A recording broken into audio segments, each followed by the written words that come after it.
Comment photographier un monde équitable, un sujet aussi vaste que ça, euh, par petits pas, un voyage à la fois, un séjour à la fois. Ma méthode de travail est assez simple et j'y tiens beaucoup, c'est d'aller vivre avec les gens, d'aller vivre avec les producteurs. J'aime pas ça me promener en 4x4 quand je m'en vais dans les pays. Je trouve que ça fait très justement nord-américain, très le blanc riche. Je reste un nord-américain blanc. C'est sûr qu'en Afrique, je fais contraste.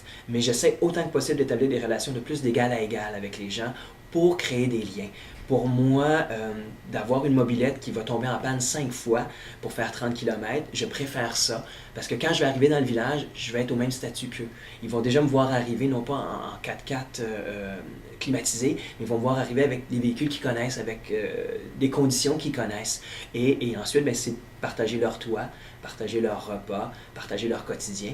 Et là, tu es là sur place. Tu n'as pas besoin de forcer les choses.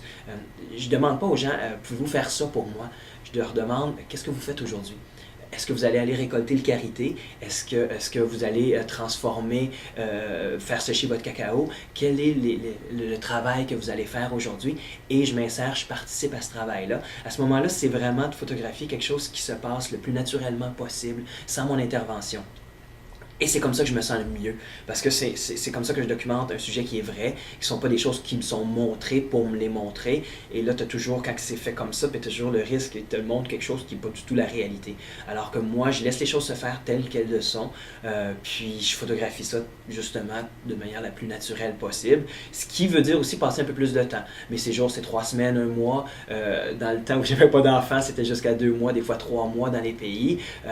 Ça permettait justement de tisser des liens avec les gens, d'apprendre la langue le plus souvent possible pour pouvoir être autonome sur le terrain, de pouvoir vraiment vivre avec eux.